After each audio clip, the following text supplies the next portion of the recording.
The first aircraft was the Viscount Hanyani. It had 56 passengers on board. They were holiday makers returning from Kariba on the way to Salisbury, which was now Harare in Zimbabwe now.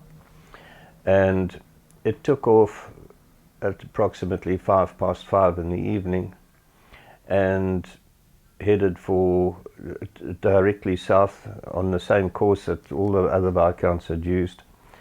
And it got about 15 to 20 k's away from Kariba when a missile hit the starboard engine, one of the starboard engines, the inner starboard engines, as a matter of fact, and it severed all the fuel lines and controls to the outer engine.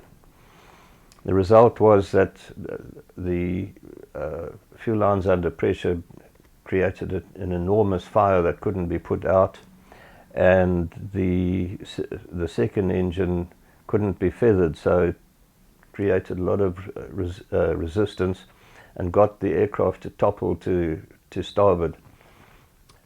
Subsequent tests in a simulator showed that the captain probably rectified that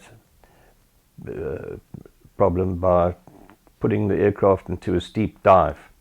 And the reason for that was that he had to maintain enough velocity to keep the aircraft airborne. Anyway, it was quite obvious that he had to land the aircraft as soon as possible because of the danger of the fuel tank in the starboard wing exploding. And which he did. He managed to pull the aircraft out of the steep dive, and it was a very hazy day, so he couldn't really see very clearly what lay ahead of him. And as he came into crash land, the aircraft hit a dead tree on the side of one of the wings, and it caused the aircraft to plunge rather violently at the back, and that's when the tail end came off. It then was believed that the pilot would have lost control altogether at that stage because of the violent impact, and the aircraft plunged ahead, but still in a sustainable position, or format I should say, but what he couldn't see lay ahead was a huge ditch, and the ditch was 4 meters wide and 2 meters deep, and the crash that took place after that happened when the engines tripped on the far side of the bank and caused the aircraft to tumble. It actually cartwheeled and spewing debris and fuel all over the place, and inside the fuselage a whole lot of the seats came loose and were hurtled forward into the bulkhead.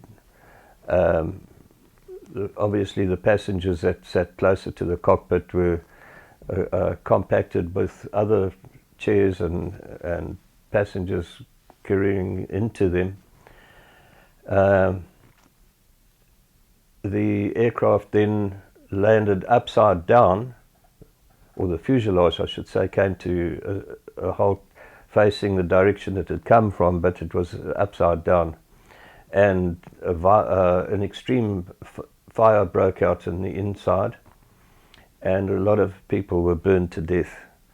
There were 18 survivors who sat at the back end of the aircraft who did not catch on fire, and they managed to find a hole and get out the fuselage, and some of them were trapped.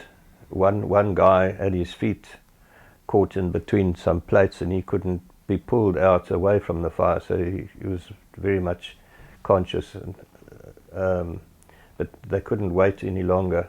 A woman who was on fire gave her young child, it was an infant child, to one of the other survivors to take out of the aircraft, which was done. Once all the 18 were outside, they moved away from the aircraft because of the risk of an explosion taking place from the fuel tanks, which actually did happen, but a little bit later.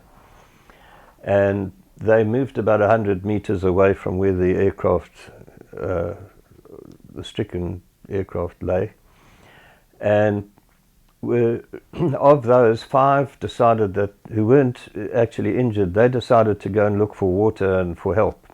So they wandered off, and another 3 of the survivors stood by to assist people at the actual